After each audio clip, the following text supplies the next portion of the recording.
and welcome to I Can't Believe This Got Greenlit, a show where we discuss movies from our childhood, our nostalgia from watching them as kids, how they got made, and our experiences rewatching them as adults. I'm one of your hosts, Nick Warner, and joining me as always, Matthew Pelton.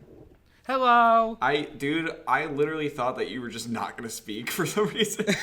Like, you just got so invested in whatever was happening on your hand that you were like, all right. Like, there was a little... He has the smudge. episode. It's good. There's a smudge on the counter behind me. And joining me as always, Matthew Pelton. Radio silence. That's it. You're like, all right, welcome that's back the episode. to the show. Also, Nick, we're done. I have, before we even start with, like, childhood stories, right. production notes, all the usual stuff right. for Greenlit, I have a major bone to pick with you. Oh, God. Why did you make me watch this movie? No. It's not why did I make you watch this movie. What do you mean? It's you made us watch this movie. I have no idea what you're talking about. You picked this movie. No, that doesn't sound right. I will include the voice memo in this episode. I think you deleted that. I don't think you kept We're going to cut to that right now. No, don't you dare. Okay, I'm just going to get right to the punch because I do have a couple of things I got to get done today. For Greenlit, here's what I'm thinking. I'm going to regret it the second it leaves my mouth. I know I am, but I know it's going to make for a good episode, especially if Maddie's there. We should do Paul Blart. Ugh. Dude, I'm so sad I just said that. I don't want to watch Paul Blart at all, but we should do it. Let's just do it. It's a good way to come back. We'll have Voss and Gromit. I picked Paul Blart. Okay, we're back. So, as you heard, Mr. Matthew Pelton is that was giving not these me. false claims that it was I who did this. People say me and you sound very similar. There's no way of knowing that was me or you. Dude, in the voice memo you say, and Nick, I remember you doing your little inflection in your voice. I go, we should watch Paul Blart Mall Bart, and I am Matthew Chase Pelton. Mall Blart. Mart Bart Fart Bart. The bit is back. If you listen to the last episode, the bit is back. Also, this is, I think, the first... Yeah, it has to be. The first ever time that we're recording 2 episodes back-to-back. So if this episode is insane... Yeah, that's true. Or if the first episode was insane, it's not only because we're just restarting the show after, a year plus being away. Whoops. But also because we're doing 2 episodes back-to-back, and we've been on Zoom already for 2 hours and 40 minutes. And we've just started this episode. You crushed the Celsius, and you just told me to get the shit really bad. So we're just on edge. This is another perfect time to record a podcast. Yeah, amazing. Yeah, no. These 2 episodes are going to be really good. Dude, I'm about to shit my pants. Let's talk about Paul Blart, Mart Blart. That's what I want to do with my day. Dude, every time you say the butchered name, it's just something completely different. And I love that. So today, as you've heard in last episode and now in this episode, the bit continues. We are covering the 2009 film Paul Blart, Mall Cop, or as it's more commonly known, Fart Blart Bart Mart. Thank you. Also, I have a major problem with what you just said, because you said the 2009 film? 2009 YouTube video. Commercial. or YouTube video. No, that's a diss on good YouTube videos. That's a diss on Casey Neistat. It's much better. Yeah. I want you to know. Okay, so for theoretically, the first time in Greenlit history, I think I did it once ever. I forget what it was, but I was trying to win an Evie, so I took notes. But I took notes for this piece of fucking dog shit movies. Spoiler alert, I don't give a fuck. I think that this is the 3rd time on this show that you've taken notes. I think so. Yeah. So good I don't on remember you. if I took notes for the other ones because they were bad or good. Right. But I'm always genuinely shocked and always thoroughly impressed that you do your part. See, this is what I do. I purposely do this podcast and I put in no effort and I set the lowest bar of expectations. The smallest amount, it's like, dude, I only have 5 notes and look, you're so proud. Yeah, I'm gonna hear them and you're like, this movie's bad. I'm like, dude, genius. Good job. I want you to know though, at the top, I put Paul Blart notes, and then halfway through I changed it to Paul Blart in parentheses product placement the movie notes. This thing's a giant fucking commercial. Oh, what are you talking about? The Rainforest Cafe? And Dunkin' Donuts. Dunkin' Donuts? And Dasani and Pepsi. every fucking product you could imagine. It's insane. The last time I saw a movie that had this much product placement in it was Paul Blart Mart Bart 2. Oh my god. But after that, okay, I know, listen, I'm going to get so much shit for saying this. The Challengers has so much product placement in that movie. It's ridiculous. What? Remember the freaking tennis movie? Oh, Challenge? Oh, yeah. Yeah, there's like an ungodly amount. I don't so distracting. remember that. This is worse. Oh, interesting. Didn't me and you see it together in theaters? Yeah, but I also remember like hating that movie and then coming around and being like, I actually have very fond memories of that movie. I hated it initially. I do think it's a good movie. Yeah, but I don't remember the product placement though. But yeah, if it's as bad as you're saying, this is no matter what, this one's definitely worse. This is like, it's not even close. Yeah, they were like, we need to fund this amazing film. Exactly. Yeah. So for Challengers, I used to rag on you a lot for product placement. I want to issue an official apology. Okay. Because then I watched Part Bart Mart Bart. Right. And I'm like, oh, I'm watching a commercial. This is insane. Yeah. Yeah. Well, I'm curious. Okay, so we have this long list of like whatever it is, 50 plus movies. Something like that. And in the voicemail, as everyone heard, you were like, "All right, it's time. I'm gonna hate it. I'm gonna hate myself for doing it." Right. But you were like, "I'm gonna hate myself for doing this," and it seems like you do. You have. Yeah, I do. You regret it. I regret it deeply. But why did you initially pick this film? I'm curious. Okay. Let's hear. So you got childhood stories. For a year and a half. Yeah. Here's the deal. Yeah. We were gone for a while. Yeah. And the first choice was your choice, and you picked Wallace and Gromit. Yeah. And I'm like, okay, Nick picked a good movie. Yeah. The show's way more fun when the movie's terrible. Sure. It's not fun for us. Sure. But it's more fun to listen to. Yeah. So I was looking at the list, and I was so close to picking a great film. And then there he fucking was. There was fucking Mr. Fart. Mr. Fart. I was like, oh, fuck. That'd be such a good way to come back. Yeah. So with all the regret and disdain for myself in that voice message, I said, let's do Paul Blart Mart Bart. No, and you know what? And now here we are. And after that explanation, I do appreciate you picking as much torture as it was to watch this. Yes, it was. Because, again, we come back with last week's episode, or 2 weeks ago's episode, the last episode of the show. Good save. Wallace and Gromit, the Grand Day Out. And, again, it's like, all right, we got to get out our, like, first episode jitters. We have to, like, cover in a pretty decent film. It's pretty short. Like, we're just working through the kinks of starting the show back up. Right? Yeah. And then we come into our full glory. And awesome, well, exactly.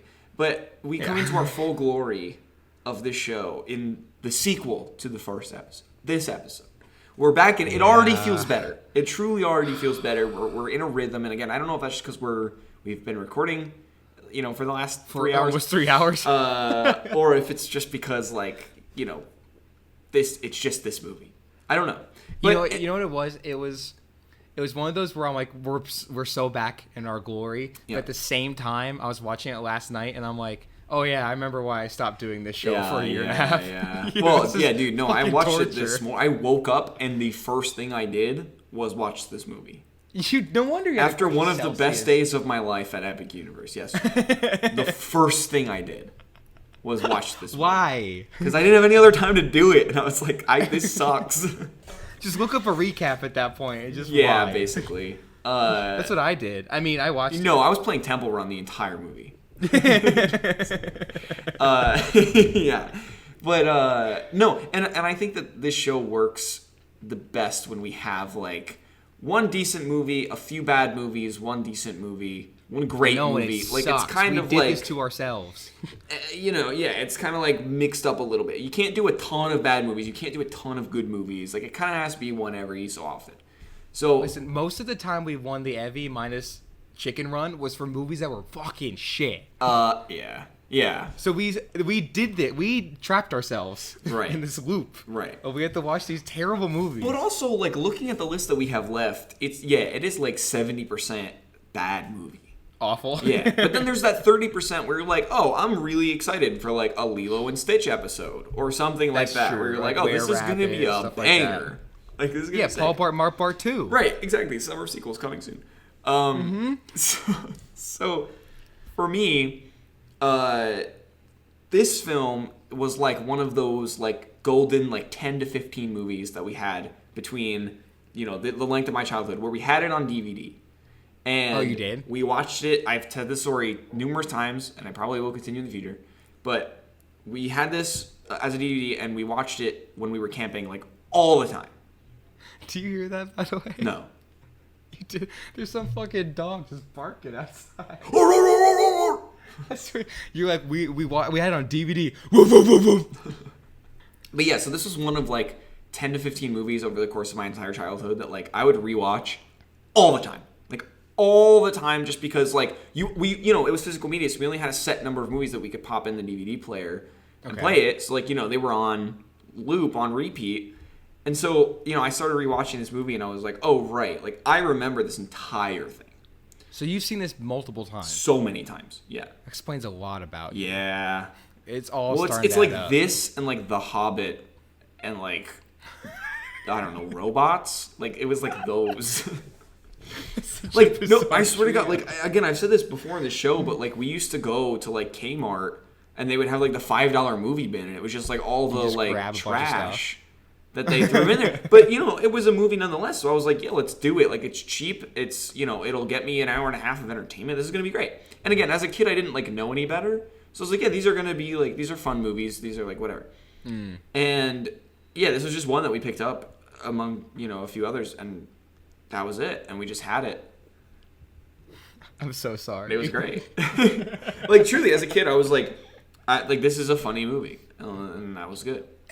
You keep saying the word movie. This is a funny commercial. I'm not sure why. There it is. Okay. What is the mall? What is the mall called? Does it have a name? No, they dropped it once. Because I was gonna look it up if it was a real mall, but then I couldn't be bothered. Well, we'll get to that in a sec. Okay. We can actually get to that now, unless you have more childhood.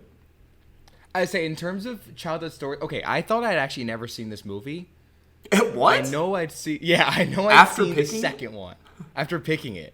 Okay, here's my history with Fart Bart Mar Bart. Right. Is I saw the second one in theaters. Yeah. And it was the first time in my life I remember being like, oh, this is bad. Yeah. Like I can recognize bad movies now. Okay. I got to that age, and I'm like, this is it. Mm-hmm. And then, me and my roommate Nicole, when we were road tripping from Connecticut to LA to come move out here, right. I don't remember where or why, but like we should put on the first Fart Bart Bart Bart. Wait.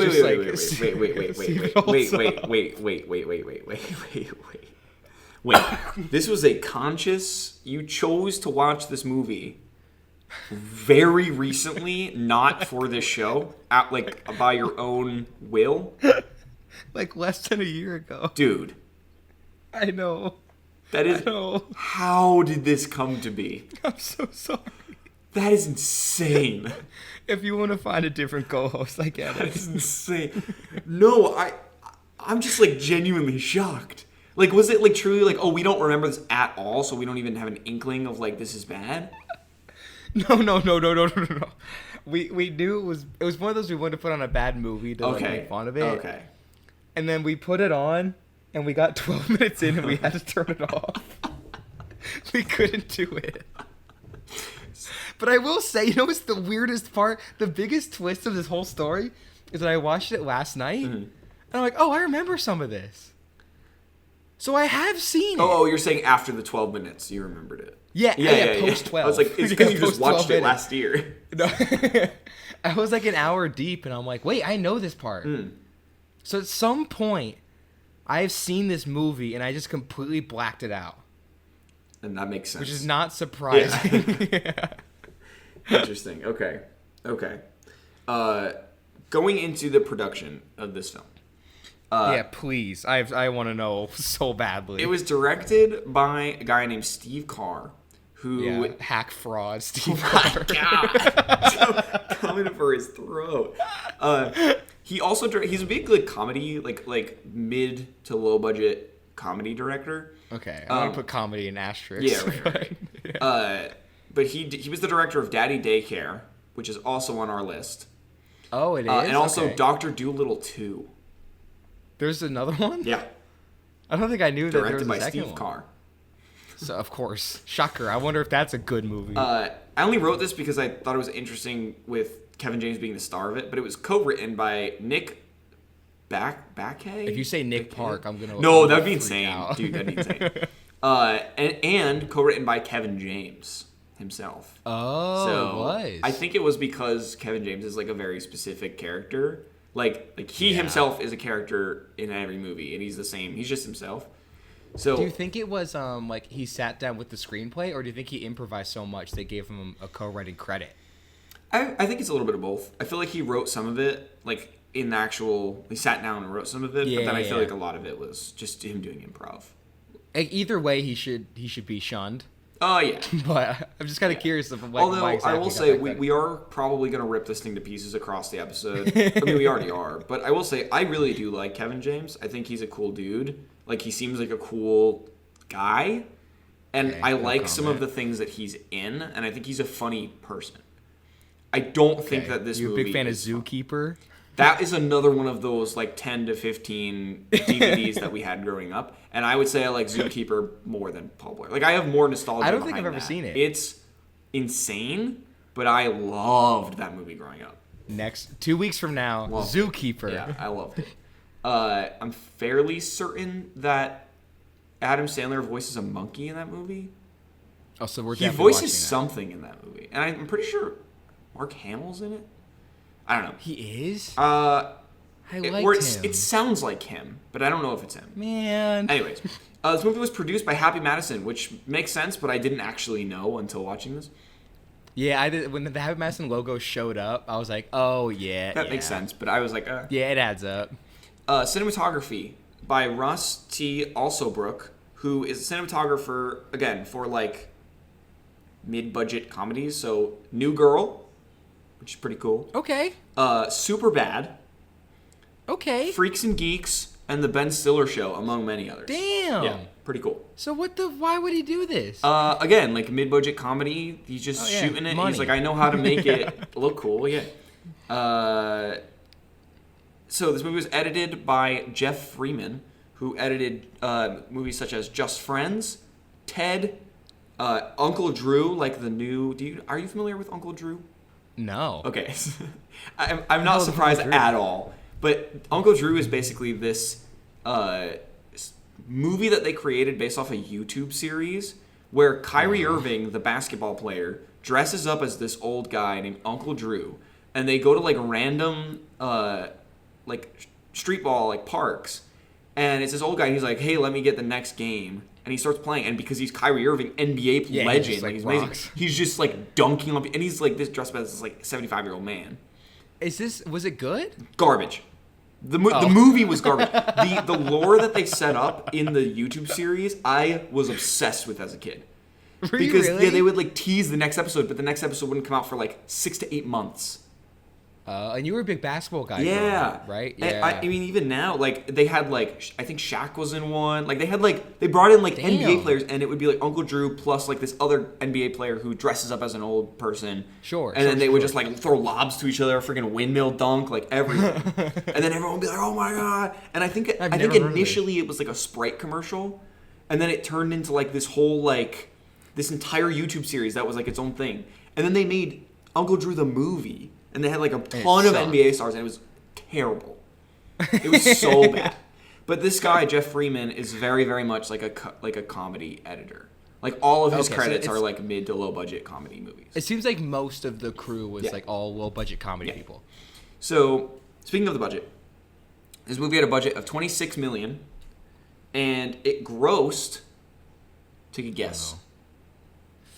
Well, I know there's a sequel, so it must have done well. Yeah.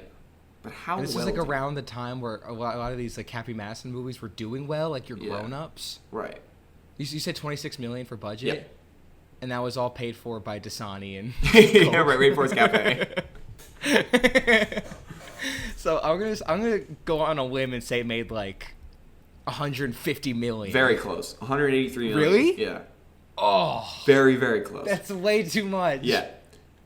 And also, I just want to go on a quick, like, a little side tangent. I know that so many directors have talked about this before, but as a film person, like, there is truly something to be said, not necessarily using this film as an example, but just in general, the notion of doing a lot of mid to low budget comedies rather than like one $200 million movie. Like, start making movies for $20 million. Start making movies for $10 million. Well, it's like I think I don't know if I just talked about this in a director and development episode, so I apologize if I'm repeating myself.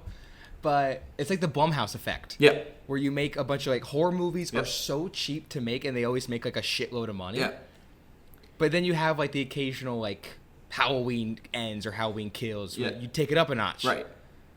Or like it's always a little risky, and then they go back to like $10 million movies, and they make like $200 million, and then they're like running in it. And then Megan 2 exists. Exactly, and I'm fucking pumped about it. It's awesome. So don't say anything bad about my girl Megan. Yeah. No, I won't. Don't you dare. No, and then like Blumhouse is a big like HHN thing now, so it's like they have huge. Like a bunch of like HHN houses. So it's like invest in the it's kind of genius. Stuff. Like you invest in these low budget movies, especially with Blumhouse. They have like usually like a specific kind of character. Yeah. Like Black Phone, you have the guy with like the mask, you have Ethan Hawke, and then Megan, you have Megan, and then they just market the shit out of that one character. Well, and then you immediately are like you're printing IP that you can use for exactly, and then that makes you more money than you're investing in the movie to begin with. Like there's always that thing of original IPs don't exist anymore, but I'm like, just look at most horror movies. Yeah. Like, to be fair, you do still have like your Wolfmans and all that are coming out, and even like Halloween. But then again, you have like Megan, Black Phone, stuff like this, where you just take a character and just pump all this money into just the marketing for that one thing, and then you're golden. Yeah, that's it. So basically what I'm saying is they should put a bunch of money into Fart Bart Mart Bart. I was just going to say, make him an icon. Fart Bart Bart Bart as an IP and just milk it for 15 movies. Can they please make a haunted house at HHN of Fart Bart Mart Bart? So the first room is like, it's like all of like the villains on like skateboards and like roller skates, and they like will jump out at you or whatever. But then like the final room is just Paul Blart in his black uniform on the Segway, just like riding at you. It's just like there's a bunch of like Paul Blarts on a Segway, and you don't know which one's the real one. Yeah, they're all statues, and then he just And then the final room right before you get out is it's just an empty room, but there's an air vent above you. And then it starts to collapse because he's just so large. And then it like starts to break, and then you're like, oh, I'm gonna get crushed by the weight of this guy. This movie's so bad. It's really bad. I can't even do it. Yeah. I can't do this episode. This movie's so trash. So before we get into the actual plot, let me continue with some production notes. So the production began in late February 2008 in Boston, which is pretty cool. Oh, that sucks. Yeah. Principal photography took place at the Burlington Mall in Burlington, Massachusetts, after being denied a permit from Willowbrook Mall in Wayne, New Jersey. Let's go. Credit to New Jersey. They said no. Well, I mean, the reason is because they obviously weren't going to shut down the mall for like months at a time. For Mart Bart Fart Bart? Well, exactly, because they needed to still run the mall. So what they ended up compromising with this Massachusetts mall is that they would film at the interiors during the nighttime. So they would do all overnights. Oh. Because it's still a functioning mall. So they were shooting at night operating. And then operating during the day. I want to review one of my notes because I've come up with not even a theory. I think it's objectively true. Okay. But I know for a fact, even though this movie tries to paint it as if it's not true, that Paul Blart is a bad man. Like he's knowingly or unknowingly? I'll say I think unknowingly. Okay. Like it's. But he's a bad person. He has the right intentions, but he doesn't always. He's the villain. Yeah. Right. Okay. Okay. I have evidence. Okay. Within the first 15 to 20 minutes, he kills a dog. Yeah. Oh yeah. We'll get to that. We will get to that. Yeah. He fully kills a dog. That's insane. He stalks one of his coworkers through security cameras. Constantly harasses her. Oh, and in person too. And in person. But he zooms in on cameras like a freak. Harasses her in person all the time. He straight up tells a woman that she's just fat and obese. And then fights her. Yep. And he's a complete know-it-all. Yeah. There are so many times in this movie he'd be like, did you know this? Yeah. And he starts explaining shit. Mansplaining left and right. Yeah, he's so obnoxious. Yes. Well, and not to mention he's the a fact bad that man. he has no holds for basically killing multiple people Yes. And I know it's for good reasons. And to be fair, if I was put in a situation like that, I would probably kill, like, for my family or whatever. You would murder? Yeah. You're a murderer? Yeah. But, like... Yeah. It's no biggie. Yeah. Whatever. But, oh my god, like, yeah, it just over the course of the movie, I was like, oh, I know that they're setting this up to be like, oh, it's cheeky, he's the good guy, so it's okay that what he's doing. But he's not but if you at look all. At it, it's almost like the Peter Pan thing, where it's like, you Yes. look at it and you're like, oh, Captain Hook is the good guy. Yes, And like Peter Pan is he's a correct. little shit. Like, it's... I think the it's only insane. like the only quote unquote good guy of this movie is the woman. Yeah. I forget her name. What is Amy. it? Ashley? Amber? Amy? Amber. Amber. I like it. That is like an early 2000s name, to be fair. It is. Amber. She's the only one that's not like a fucking asshole. Yeah. Yeah, Paul Blart sucks. Yeah. I'm like, this is the guy I'm supposed to be rooting for? Like, Right. this guy's a freak. Yeah, he's insane. Okay, going back to production for a little longer, and then we'll get to the actual insane plot of this movie. So they're filming at night because they're in like a working active mall. Oh right. The only thing with during the day, like when all the shops are actually open, is that the Christmas decorations and like the fake like Black Friday signs are still up. And reminder, it's February at this point. So like people are going to the mall and like it's all set decorated. It's all So it's all there, ready for the movie. Like that minivan, I don't even think that was for sale. That's just a set piece, but it's just in the mall. That's kind of cool. Which is kind I'll of give good. them Yeah. So some of the aerial stunts, such as Paul Blart being attacked in that elevator when he's in that like glass elevator, yeah. were performed at South Shore Plaza in Braintree, Massachusetts, because the Burlington Mall's construction didn't allow for some of these stunts. So like they kind of did like piecemeal, taking from different malls, making them like Frankensteined it. Yeah, exactly. Yeah. So this was the 35th highest grossing movie of the year. Oh. Now remember, 2009, Avatar. Oh, wait, I can guess some of those. Right. Okay, wait. 2009, you have The Dark Knight. Or is it Batman Begins? Yeah, number one movie of that year is Avatar. Ah. I mean, obviously, it made $2.7 billion. It's the highest grossing movie of all exactly. time. It's the highest grossing movie ever. So $2.7 billion. The second highest grossing is Harry Potter and the Half-Blood Prince, which made... I was thinking that. You said 2009. I was Yeah. like, I think that's still Harry Potter time. Yeah, which made $933 million. So it's insane. Between 1 and 2, it's an additional $1.8 billion. What the hell? Like, just to prove how insane Avatar was. Well, then I'm assuming Ridiculous. Paul Blart was what, like $3 billion? Oh, yeah, it was 3. No. Yeah, that's what I thought. Okay. Cool. No, going down the top 10, it was Avatar, Harry Potter and the Half-Blood Prince, Ice Age, Dawn of the Dinosaurs, which is interesting. Oh. Okay. Transformers, Revenge of the Fallen, which also was the highest grossing domestic film of that year. It beat Avatar. It was? Yeah. That's 2012, which I think is a disaster movie. Yeah, it is. Okay. I don't think I've I seen it. remember that's on our list because it freaked me out as a kid. Oh, really? I think Maddie I thought the world was actually going to end. I thought it was like a documentary. Oh, Yeah. my God.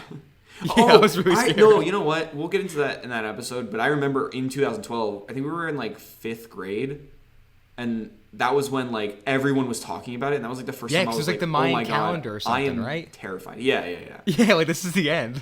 You know, that was actually genuinely really scary because I remember I was in the office at school and I looked up at the clock and I was like, oh, we're cooked in like 2 hours. Like I was like so scared, like genuinely so scared. And I remember being like so scared because I'm like, oh my God, I haven't gotten a Paul Blart movie in like 3 years. Yeah, right. So sad. So then going down the rest of the top 10. So number 6 was Up. Number 7 was The Twilight Saga: New Moon. Number 8 was Sherlock Holmes. Number 9 is Angels and Demons. And number 10 was The Hangover. Oh. So wait, when did... I thought Iron Man was 2009. 2008. 2008? Yeah. 2009 is Hulk. Ah. Yeah. Oh, wait, I thought this came out the same year. No. 2009. Shit. Great. I knew that. Also in 2009, a former Greenlit movie which featured a friend of the show and a girlfriend of one of our hosts, G-Force. Oh, with Maddie. Yeah. My girlfriend, Maddie. Yeah. This is also the year of Fast and Furious, Inglourious Bastards, The Blind Side, The Princess and the Frog, Cloudy with a Chance of Meatballs, Paranormal Activity, Paul Blart Mall Blart. Cop. Yeah. Hannah Montana the movie. Julia and Julia. Also, interesting fact about this. So, you know the movie Zombieland and you know the movie Coraline? Yes. Two pretty well-known movies, right? Well, Paul Blart Mall Cop outgrossed both of them. Thank God. Well deserved. It's just absolutely ridiculous. Okay, yeah, that was the 2009 box office. Also, did you know, fun fact about 2009? Did you know 2009 was the same year that Paul Blart Mall Cop came out? It's true. I don't know if you knew that, but all right, it made like pause $3 billion. recording, shutting my laptop. And we're going on hiatus for another year. Yeah. But also, it's wild that Paul Blart Mall Cop was also a January release, which is famously like bad movies get dumped there, which makes sense. Complete sense. But no, it doesn't make sense that it grossed so much money because usually January releases don't make a lot. They're usually bad movies. So yeah, usually studios just dump it early in the year. But which that's kind makes of sense. Gone away a little bit in recent years. Yeah, a little bit. I think because Not it's so completely, well known that it's like you'll have your stragglers of like, you know, Us comes out in February and you're like, oh my god, exactly. that's so cool. I think Logan was like March. It was early year. Yeah. It also, this was still the era of like home media, so this made an additional $46 million from home media releases in the first year. Besides the Warner family, who purchased this? Well, it was me, but it was like 47 million copies. Oh god, you wanted to support such we a have great a whole film. like second and third house that are just full of copies of Just full of Paul Blart Mall Cop DVDs. Yeah, no one can like enter the home without just tons of DVDs just falling out. And they're not even in cases, so they fall out and they'll like start cutting you. Oh, they're just loose. Just broken They're just glass. loose. I like to think you guys shards. did it so no one else could buy it. Oh yeah, You did it as like a service. Oh yeah. Yeah. You're like, no one should own this. Right. We're gonna buy every single one. Exactly. So yeah, that's all I have for production. So if we want to get into plot, we don't have to. We can just end the episode here. Yeah, can we please? No more. I will say one last. This is actually I'm not doing a bit. Oh, one last thought. Finally. No. Yeah, dude, please. I can't believe this. One last, not a bit. One last thing about 2009. It's the same year that Paul Blart Mall Blart came out.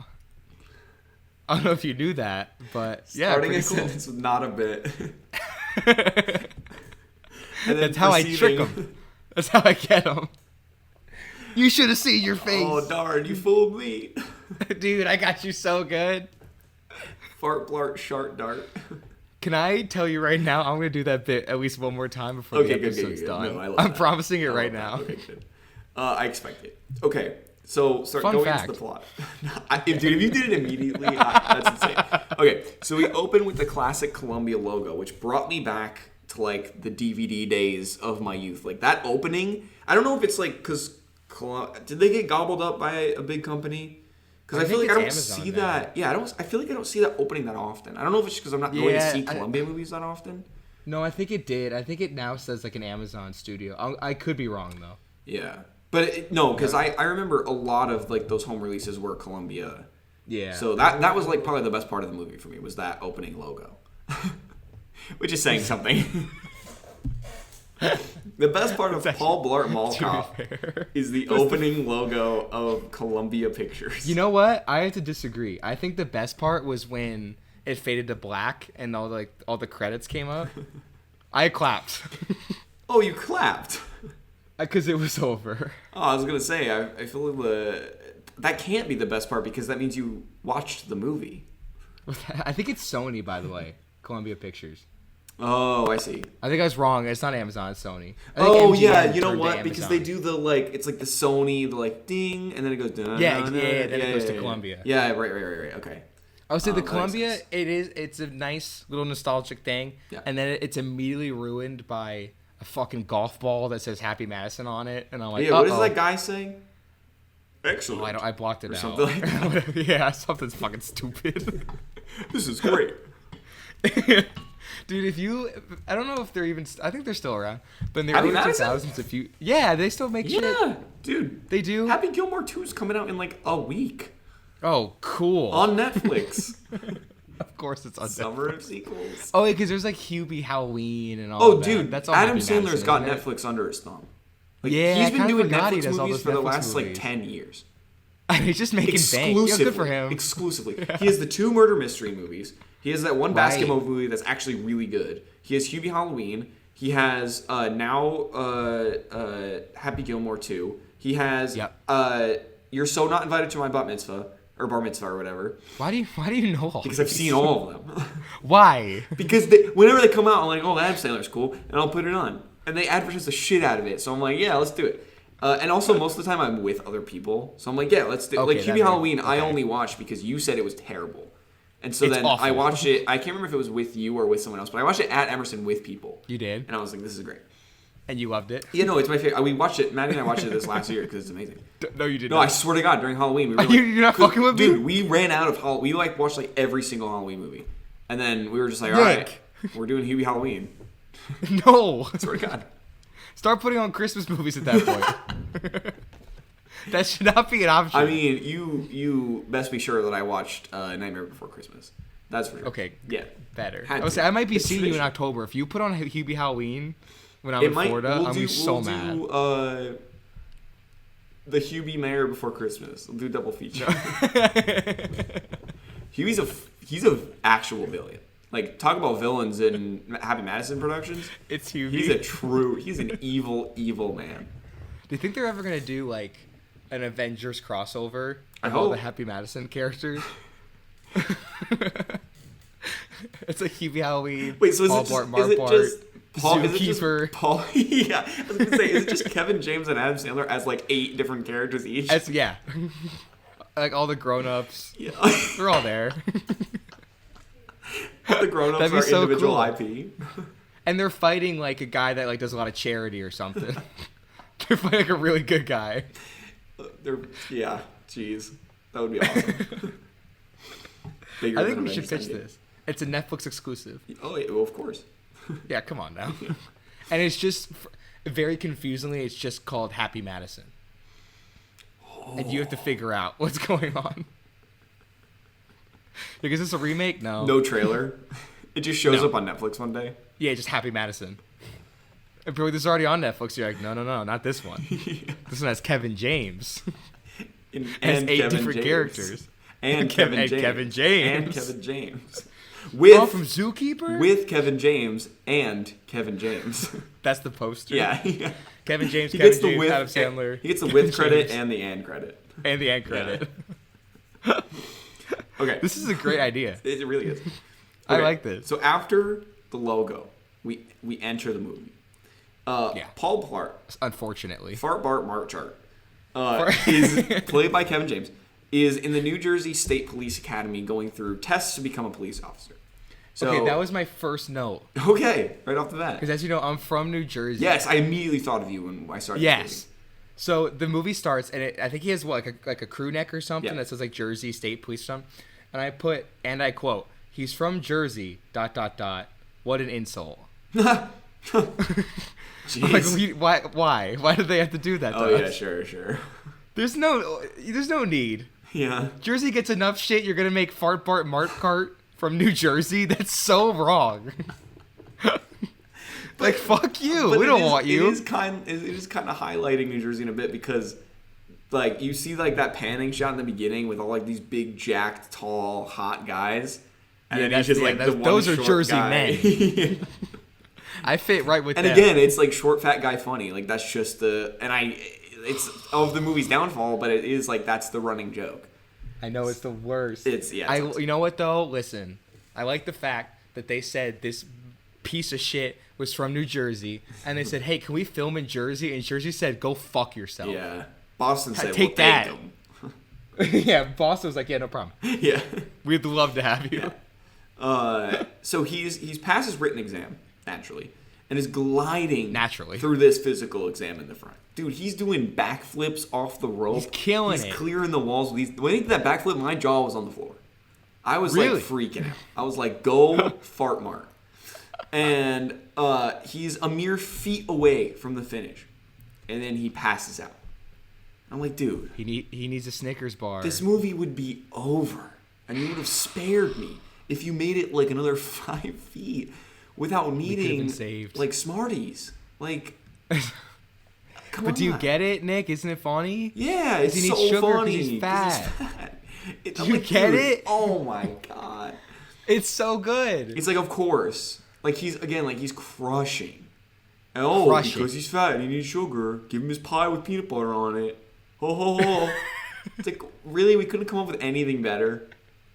Also, you know what's interesting? Because he fails, and then everyone's like, look at this fucking loser. Oh, he's the worst. Yeah. But he was doing so well in the beginning. Yeah, he's beating everyone. But I'm like, wait, I feel like someone would have been like, wait, he's actually pretty good. Yeah. No, but he didn't make it across the finish line. So, like, if he was Yeah, he's chasing too a fat. bad guy, he would have he to sugar. pick up a lollipop covered in dirt and feathers. Nick, To get- I know there's no dude, visuals, but to I'm really get- pulling my hair out. To get a, like, Popeye amount of energy. This dude gets up, and we'll get to that later, but he gets up, like, Oh my God. surging. It's literally Popeye. Like, he just did, like, a line of coke, and then he just got up and just, like, beats the shit out of people. Like, it's insane. So this movie is literally just like Popeye if you put him in Die Hard, but it takes place in a mall. Yeah. That's what, and then just make it really it's fucking bad. That's 100% exactly what it is. And then Yeah, just that's like it. fat Like- jokes and misogyny, and there's fart mark. Yeah, like you don't have to watch it. Like that's the gist. You That's know it. the movie. That's the movie. Don't watch this movie, especially if you're from Jersey. Yeah. It's fucking mean. I just know. me. No, I'm convinced that you don't like this movie because you just took it personally because you're from Jersey. I did. That's exactly. If it 100% was what happened. set in Mass, you'd be like, oh, it's pretty good. Oh, it's great. It's pretty funny actually. But we find out that it's from his hypoglycemia, which means he needs sugar around him at literally all times. Every 'cause, 5 he's seconds. Fat, and that's it. Isn't that hysterical? Yeah, I mean, I think so. Nick's so fat. So we cut to Paul's daughter Maya and Paul's mom, so Maya's grandma, talking to him over dinner about how they don't want him to have another lonely holiday. Again, just like, really, I don't know. He's really laying it on thick. Yeah. No, truly, because then as they're talking to him about how he's so lonely, he gets this entire pie and he tops it with like a jar of peanut butter. I think it was Skippy peanut butter. Yeah. Product placement number I one. think or Jif, whatever it was, they showed that logo. Right. Oh, yeah. You think they would miss an opportunity to show a peanut butter logo, No, of Nick? course. Come yeah. on. They need that money. This is Happy Madison we're talking need about. the These guys funds. are the finest films. They're gearing up for Happy Madison, the movie. Happy Madison Endgame. Endgame. So he pushes back by saying that Black Friday is coming up and he's going to be super busy at the mall. Because we find out, obviously, that he is a mall cop. But they eventually convince him to sign up for perfectmatch.com. Before we move on from the dinner scene, Yeah. there's two things that immediately stood out. Okay. First one was I wish I wrote down exactly what the dialogue was because it's such a bizarre exchange. And I was like, did someone just forget to like put in the joke? Like I don't understand. But Paul Bart fart cart fart was Right. he was talking about like overhearing kids in the mall. And he uses the word whatever. He's like, yeah, kids say whatever. And his daughter was like, kids don't use that word anymore. Oh, And he's like, no, I heard them in the mall. Yeah. But I'm like, wait, whatever? That's like a very common word. Like, No, dude, I'm telling you, this is like the most of its time. Like, it was just so like, weird. It feels like in the script, it was like kids use the word and there's a bunch of dashes and they're gonna fill in some like slang. Yeah, later. yeah, exactly. And they just forgot. Yeah, that's what I'm saying. It's like they're trying to be of its time. Like even, I don't know. It's insane. Yeah, it was just I had to write it down because I'm like, what the fuck was that? Yeah. Also, okay, this was the note I was the most scared to bring up to Oh, you God. because I don't know how to talk about it appropriately. Is it making But- fun of me? No. Okay, go for it. I'll cut around it. Hell yeah. How do we address the fact? Oh, the mom? No, not even the Oh, mom. so That we'll they get to that. that they cast some like fat little girl. Well, did you see the mom? I know. I'm like, did they really have to make everyone overweight? Yeah. Like, we get it. Yeah, we get right, it. right. Well, yeah, and I think that's just leaning into the joke of like, no one can love the fat loser. So Yeah, the only exactly. love he gets, the only way he can have a kid is through this woman who's an immigrant who just married him for citizenship and then For left a green him. card, yeah. It's insane. He's fat, she's fat, the kid's fat. Yeah. I'm like, okay, guys. It's insane. It's insane. And like they cut to that cartoon. picture of them on the horse, and the horse is like being just like suffocated. Yeah. I'm like, dude, you did not have to like cast this woman. No, okay, this is only like 12 minutes in. Yeah, truly. And I'm just like, oh, this is all just like, they're fat. Yeah. Do you get it? Yeah. Oh. I'm like, guys, it's not inherently funny. I don't understand. It's insane. So, moving on, because we have to talk Please. about this scene when he leaves this house. Where he kills the dog. Oh, immediately. Dude, again, we're like not even 6 minutes into the movie. So he drives to work on his Segway, because I guess he's super close to the mall. Also, like, what is like the battery life on those things? Because he's like, he's just on that thing constantly. Also, the Segways are clearly given out to mall security through the mall, because we see other security guards with Segways. Yeah. But he just brings his home? Yeah, no, that's his... It's his own, like, does he drive a personal one, park it, go to the mall, and get the mall security No, one? I'm just convinced he took it home. He's like, it's mine now. No one said anything. He just took that shit home. home. I mean, you cited a bunch of things. He's a criminal. He's a bad guy. You're right. He's a bad man. I gotta add that to the fucking list. He's a thief. But yeah, he runs over a dog. You hear the dog squeal. Kills it. In my head, when I went to rewatch it this time, I was like, oh, I remember a scene where the dog comes back. I kept waiting for it. And it never happened. That dog is dead. It never happened. Dude, that dog is dead. He killed the dog. And the funniest part about it, in my opinion, is that, well, first of all, he just keeps driving like nothing happened. Like he kind of he doesn't bother him cringes at a little all. bit, but he just doesn't turn around. Nope. Keeps going. This guy's like a monster. But the craziest part to me, and I don't know if you caught it, but in that scene, there was a guy walking on the sidewalk right next to him in his direction.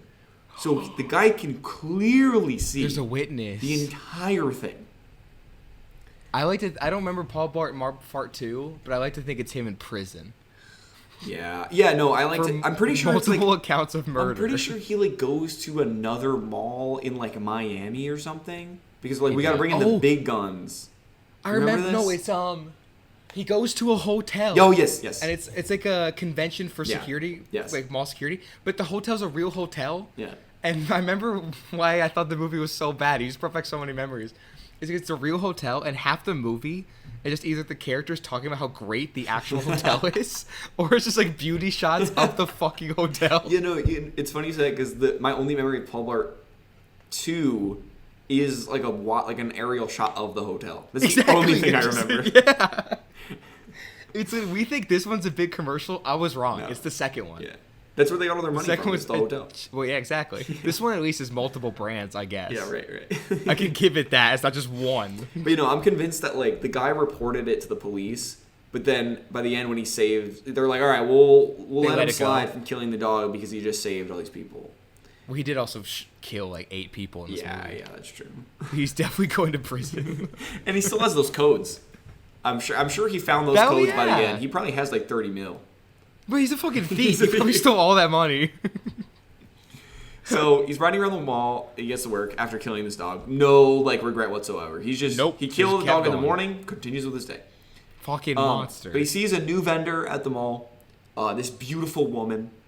Her name is Amy. And he's in absolute awe until he slams his Segway into a minivan and makes a fool of himself. So he goes back to the security offices, and we clearly see that the rest of the officers don't like him because he cares, too much about his job. Like, they're like, hey, why don't you shut up and just, glide through life like the rest of us? They also know he's a fucking criminal. Well, yeah. But his boss, who I think likes him because he's, good at his job, whatever, he introduces him to a new recruit, Vec Sims, which, by the way, sick-ass name. Vec Sims? That's so cool. Okay. It's a cool name.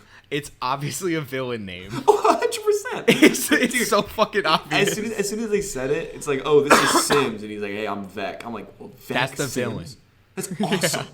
And also, I forgot the villain of this movie until I saw his face. I was like, oh, that's him. I forgot. That's him. Yeah, I forgot about him. I didn't remember there even being a villain, but the second he said his name, I'm like, oh, he's that guy. Vec Sims. Literally Vector. His name is Vec fucking Sims. Yeah. Like, what do you expect? Vec Evil Man Sims. It's like if we were watching a movie and there was supposed to be like a twist of who the villain was. Yeah. And he goes like, "Hey, I'm John. This is my good friend, Evil Bastard." There he is. Then halfway through the movie, he's like, "I'm evil." Like, whoa, Evil Bastard. Wait, what? No way. I didn't know that. Not Mr. Bastard. Not EB. No. Also, isn't EB the main character in Hop? Yeah. Little Greenlit shout out. Yeah. Never thought. Well, you know what? EB's voiced by Russell Brand, who's also a criminal. Yeah, and a sex pest. So Russell Brand and Paul Blart go hand in hand. Never heard the term sex pest. They're probably best fucking friends, those two. I think if you asked Russell Brand if he liked this movie, He'd be like, Paul Blart's like hero. You think you own a lot of DVDs of it? Russell Brand. It's in his like letterbox top 4. Oh yeah. It's all 4. It's all 4. Paul Blart, Fart Bart, and Bart Peter Bart. Pan. And then Hop. His own movie, yeah. Okay. So he takes Vec under his wing, tries to teach him the ropes and all this and stuff. And then Vec quickly realizes that, Paul Blart cares very, very deeply about his job. And he's like, I'm just a cool guy. He's also a criminal, but yes. Yeah. I'm just scoping out, doing my thing. I'm getting We ready. also, I know I said it earlier, but it's just so fucking crazy to me that there's a scene where he goes to the security cameras and he takes one and he literally zooms in Oh, yeah. on this blonde lady Yeah. and just is fully stalking her. Yeah. It's the creepiest thing ever. Yeah. And it's not even like, I think they were trying to play it for laughs, but my memory is that there's no dialogue in that scene. No. It's just a montage of him being Paul Blart Yeah. just staring at a security camera. Probably fucking like jizzing his pants. Yeah. It's the fucking nastiest thing ever. Well, also, like, unrelated, but it's still, it's insane to me that Vec was hired, and I think it makes sense in, like, the real logistics of, like, the real world, but it's insane that this dude was like, all right, we're gonna, like, take down, this entire mall. I'm giving myself 48 hours to figure everything out. He got hired, like, 2 days before Black Friday. Well, he's Evil Bastard. He's a professional. Yeah, but it's insane that he just, like, learns every single thing there is to know about this place, sets everything up in 48 hours. Yeah. It's insane. What's the problem? It's Vec That seems Sims, right man. to me. Yeah, dude, you think Vec Sims, he needs 24.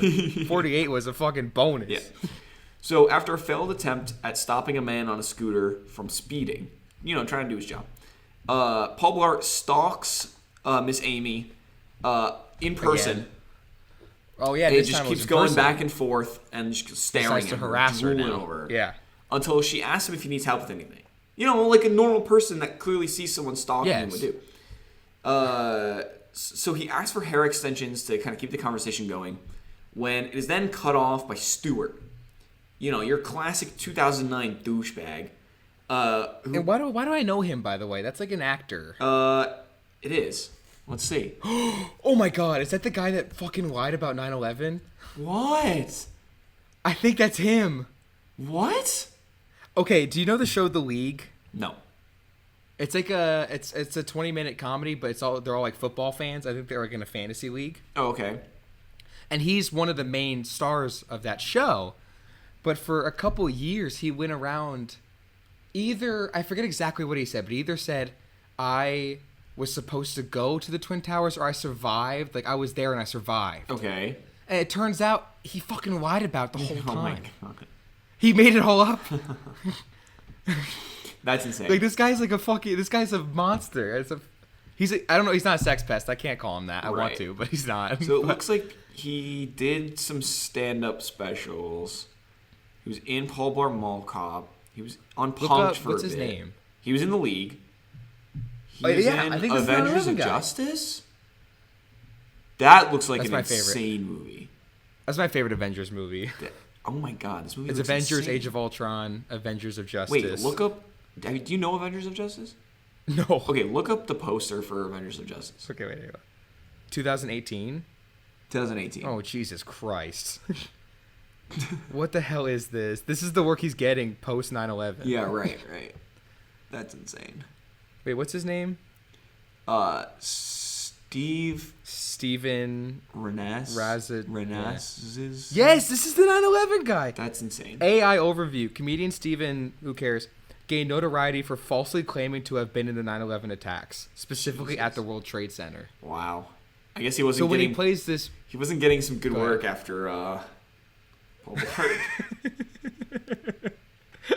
So my theory is that when he played this role, I think it just fit him like a fucking glove. Right. Yeah, he was what's the word? Like when actors stay in character. Method acting. Method, yeah, he's been method for years. He got this role and then he just never quit. Yeah, right. That's the same. But yeah, the character Stewart is like your classic 2009 douche. And he calls. Turns out he is in real life too. Dude, the first thing out of his mouth is he's calling Paul Blart fat. Like again, just the whole. And then he's hitting on Amy in like a pretty aggressive way, and you're like, okay, this is here you go, 2009 film. He's also harassing her. Yeah. And then we cut away. We do some more training. With Vec Sims, coolest name ever. Evil bastard. But Blart is called to Victoria's Secret because there's like a kerfuffle over there. Right. I There's forgot two about this women already. like fighting over like the last like bra and like a size or something. And then Paul like pulls the woman aside, one of the ladies aside. And he's like trying to relate to her, but he's completely just like calling her this large woman and like he's just calling her fat, like all this stuff. But Nick, that's really funny. Right. I think you missed the joke. The joke is that he's fat and she's fat. Oh, wait a minute. See, now you get it. Oh, okay. I see what they were going for. Exactly. Okay. You're picking Wait, it that's up. hysterical. It's really good. It's pretty complex. So I don't blame insane. You for but she, going right over your head. But beats the hell out of him. Yeah, good. He really beats him up, it was awesome. And then he's like screaming for backup, and Vec's like, I am not. Which he's rightfully so. I would setting not. Up motion sensors. Yeah. It's like calling his guy. And he's like, "Hey, Rudolph, like go set your shit up. Dasher, Dancer, Prancer, Comet Vixen, like go set up the things." Dude, that was so stupid. Yeah, I didn't even pick up on it until like the fourth or fifth person he called, and I was like, "Oh my god." Do you get it, dude? It's literally it's like a Die Hard ripoff. Yeah, the Happy Madison. Yeah. And it's so bad. No, it's exactly what I'm sure that was the pitch. It is. It's like, what if it's Die Hard, but it's like a fat guy and it's funny. But it's a mall. Yeah. Because even like post Die Hard, there's tons of movies. Like Die Hard 3.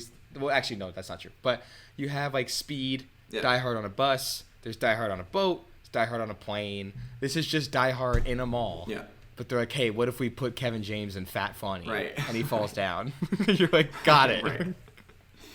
Oh, yeah, it's ridiculous. But so Blart gives Amy a ride back to her car after work one day on his Segway, even though he could get fired for it. He's a little risky boy.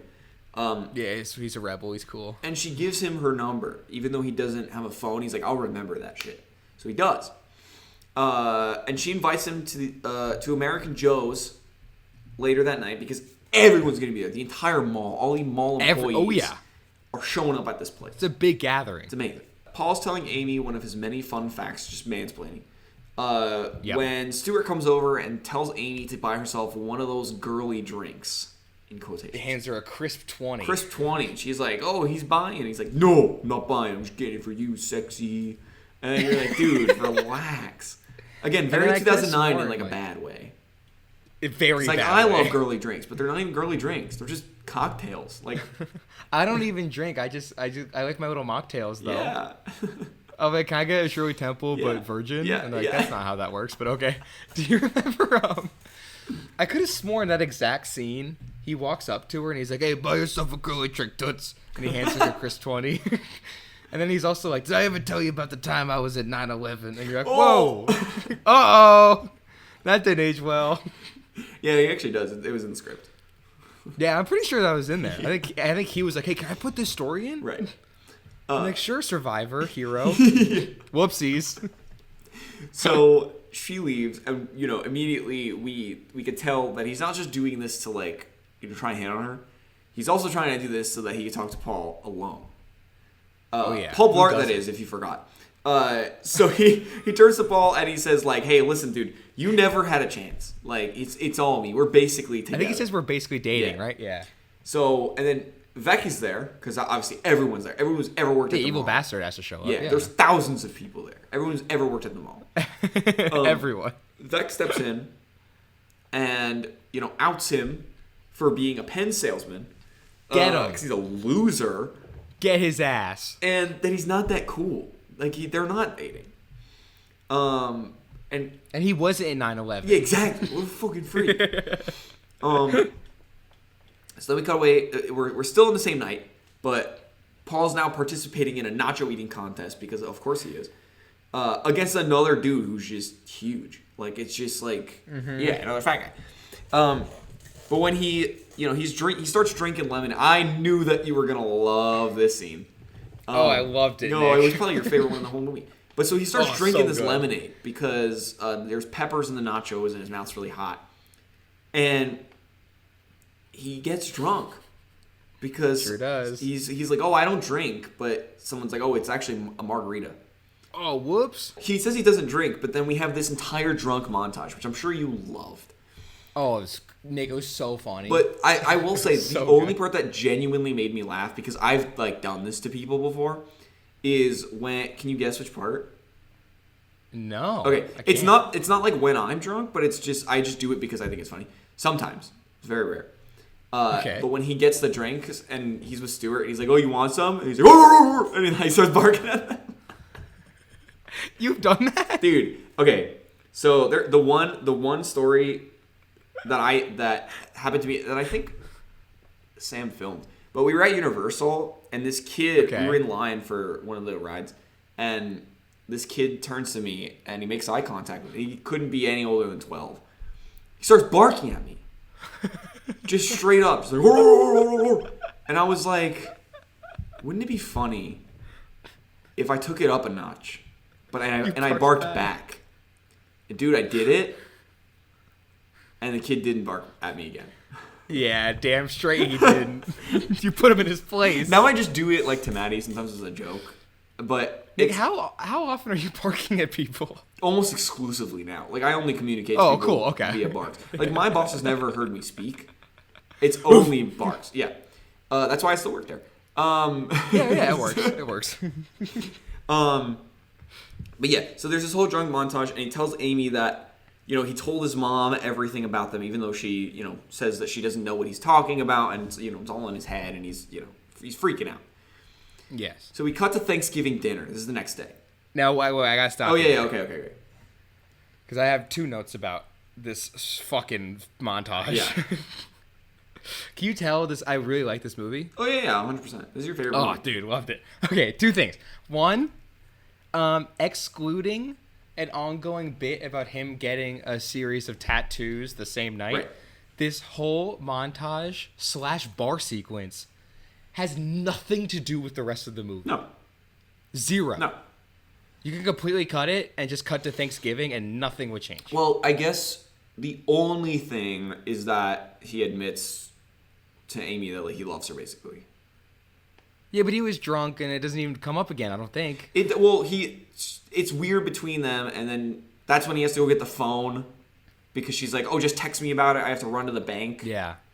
So then he has to get the phone, and that's when that. Oh, it's a bank holiday. Yeah, exactly. From last episode. Which I totally knew what that was. 100%. Yeah, easily. It's when it's a Sunday. It's in 2 days from now. We have a bank holiday. Yeah, let's go. So I think it kind of sets up. I think the only reason they had to do that is because they were like, all right, he has to tell her, but the only way he could tell her is if he drinks. I think you could, if you wanted that setup, because the bar scene was 10 minutes. It's crazy. Yeah.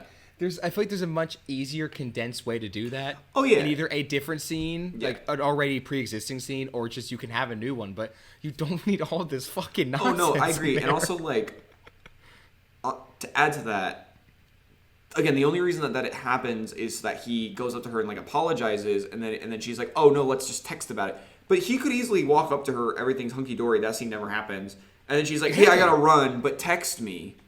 Yeah, same exact setup. Yeah, and then she's still a hostage. It's very He still easy. gets the diamond and crest phone. Yeah, it's fine. It's fine. So there's no need. And I had one other note about this scene. I don't know if you caught it, but it was one of those where I'm just like, I don't even know if this was intentional. I don't know what this is, but it was so weird. Because in the bar, they have like a guy singing. Yeah. But it's not like it's not like it's not like a band or a musician. It's clearly karaoke. Like they have the little machine. He has a microphone. And for the entire montage, which is implied that it takes place over hours, he is the only one singing. No one else is allowed to sing karaoke at this bar. It's just this one guy that's hogging the microphone for fucking hours. Why? Well, isn't he also just singing the same song?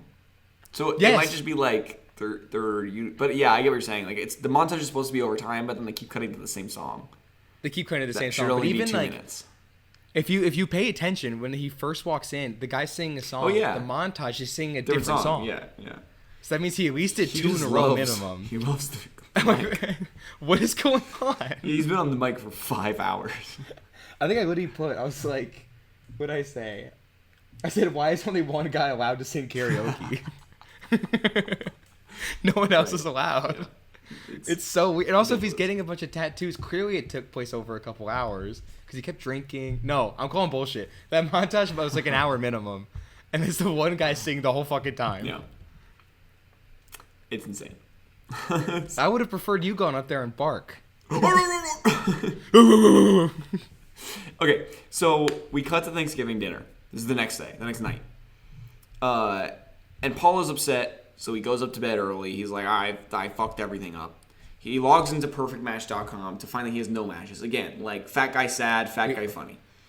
We've all been there. Yeah. And Maya comes upstairs to try and cheer him up. Maya's his daughter. I think I mentioned that. I can't remember. I don't. Who cares? But we find out that he got a tattoo of the Loch Ness Monster the night before because he was drinking. I put Loch Ness Monster tattoo with 4 question marks. Yeah. Like, why? It's just an ongoing bit. We find out later that he has like a whole back tattoo and like the whole thing. But it's just like, even like I don't inherently hate the idea of him getting a bunch of tattoos because he was really drunk and he never gets drunk. Yeah. But from what we know about this guy, I feel like he would have, I don't know, he would have gotten like a security tattoo or like like his kid or even like, what if he got a tattoo of Amy? That would be 2009 humor. Right. But no, it's just like the most random Loch shit. Ness Monster and then like an eagle. Yeah, Freedom Baby. That one I love though. I like that one. Pizza. I have that one too. Let's go hot dogs, baby. Barbecue. Okay. Sorry, go ahead. No, that's okay. So we then cut to the next day. This is that one little scene on Thanksgiving. Because obviously you have to include Thanksgiving. Because fat guy eats. He eats. He eats so much. We need to see him eat. Yeah. We have to see him eat. Yeah, otherwise I don't understand how he got fat. Yeah. It's just my bread, I don't understand. If he doesn't put the peanut butter on the pie, then what's going on? None of it makes sense. But he begins to apologize to Amy, and she has to run off to the bank for the bank holiday. Before the bank holiday. Yeah. Before it closes. Yeah, right. Before the bank holiday. To cash her check. And, back in the day when you couldn't do it on, like, the mobile app, obviously. Yeah, deposit checks, baby. Yeah. And then she tells Paul that they can talk about it more via text. And he realizes, oh shit, I don't have a phone. So he goes to get a phone, but it's like the phone vendor who's also his friend, his daughter's phone that's like completely glammed out. It's like this pink little like diamond encrusted phone. Yeah, she's like grounded or something? Yeah. Is that what it was?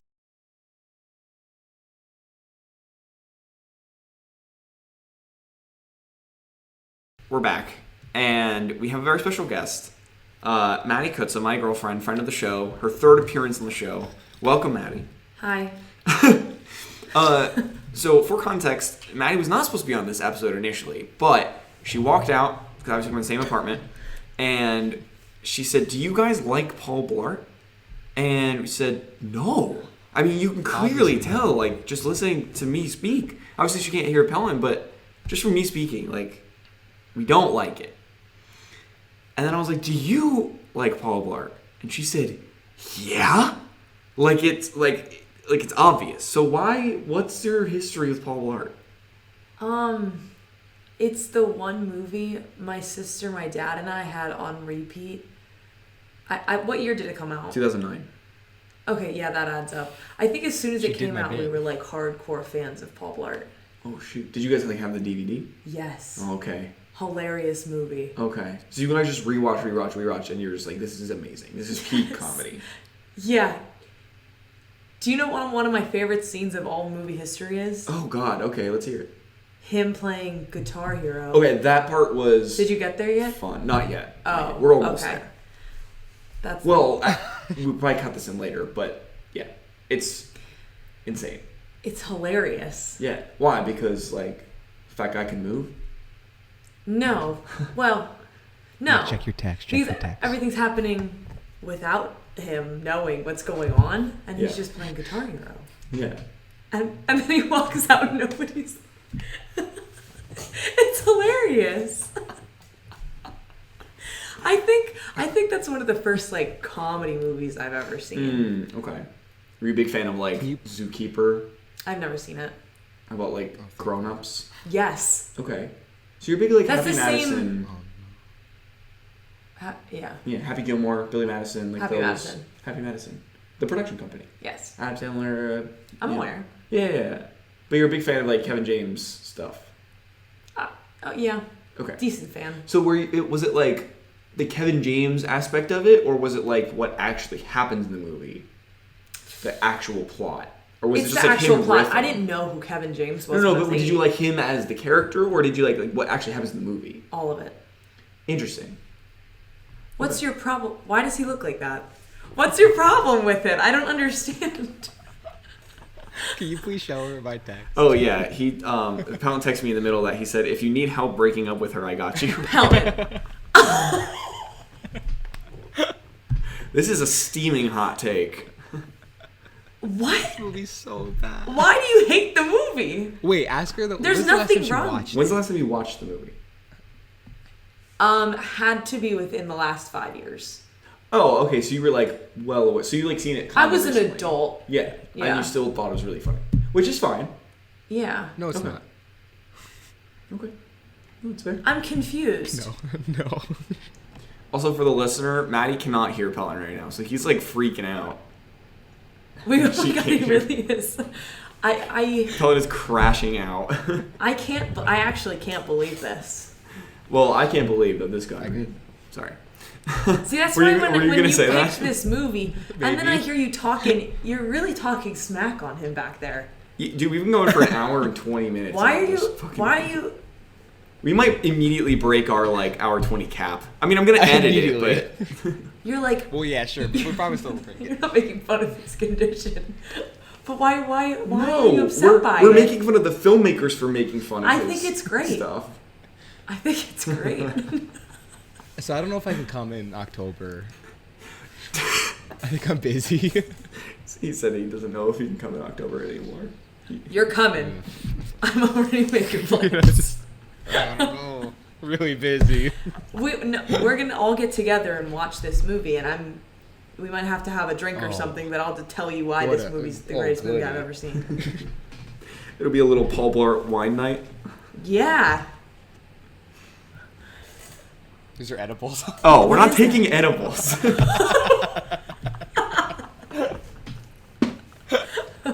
I mean, yeah, that might be the only way to only way I enjoy watch the the film, but okay. I respect the take. I don't agree with it, but I respect it. I don't. Well, but how does that's it? right. How does it start? Them fat shaming him and then him killing a dog. I don't remember that part. I don't Shocker. remember the dog part. I remember though, like, you know what? I think I'm combining 3 separate movies in my Yeah, head. okay, fair enough. Yeah, I think she definitely is. I do appreciate the fact that even if, regardless of if Maddie likes the movie or if she doesn't, she's always on movies that we hate. That is And very you're always true. on movies that you like movies that I hate. Yeah. I heard you talking about Friendship out here. Friendship. Yeah. Terrible Uh-oh. movie. But I Okay, think I'm we kind of combining agree. Elf, Game Plan, and Paul Blart all in one movie in my head right now. Those are wildly different movies. I think the mall aspect of Elf do you- is in my Oh, head. okay. Oh. it's like all And then decked the out. dad aspect of Game Plan. Okay. Okay. I might have to I rewatch think. it now. I think so. But that October. Guitar Hero scene is one of my favorite scenes of any movie. No, that's ever. fair. You're allowed to like a scene. That's fair. Anytime I hear that song, No. I see him. It's a cool montage because like you're cutting away, you're seeing like the progression of the bad great. guys, It got and me he's real like hyped. getting crazy. Yeah. I guess as an 8-year-old, I was really hyped by that. Right. I was telling him that my scene that I thought was really funny was when he gets drunk off the margaritas, the lemonade, and then he has two. Does he bark? He barks at the. How does she? And he does karaoke, right? Or no? No. It's the one guy that does karaoke for the whole night. Oh, And no one else is allowed. Gold. No.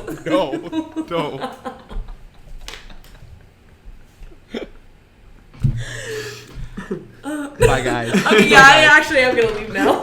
Oh, Pelton's gone. All right. No, I'm gonna leave Pelton. You can come back. So he gets this like glammed out phone, and he's like, you know, he's doing his thing, and then he's asked by the owner of the arcade, who's also like one of his buddies, to close down shop, and he does, and he ends up playing a few games after closing. So he does the little hurdle game, and he just completely fails at it because again, fat guy funny. Yeah, dude, it's funny. And then he does the like Guitar Hero thing, which Maddie clearly like loved. I'm not sure why, but which I appreciated it because it was like, all right, you're starting to like build tension. The editing is starting to pick up. Like I thought that scene was actually like better for this movie.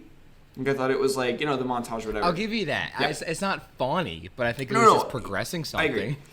Yeah. But at the same time, a group of criminals pull out guns in the mall and yell at everyone in the mall to leave. They're like, get the hell out of here! Like we're taking over. Yes. So they take over the bank for the, you know, right before the bank holiday happens. They were so close to getting their bank holiday, and then they obviously couldn't. They ruined it. They ruined the bank holiday. Now, also, I was a little confused about like the timeline of this movie. Yeah. Because you have like the arcade scene where he's like, okay, if you could help me close up. And he's like, yeah, no problem, you got it. Right.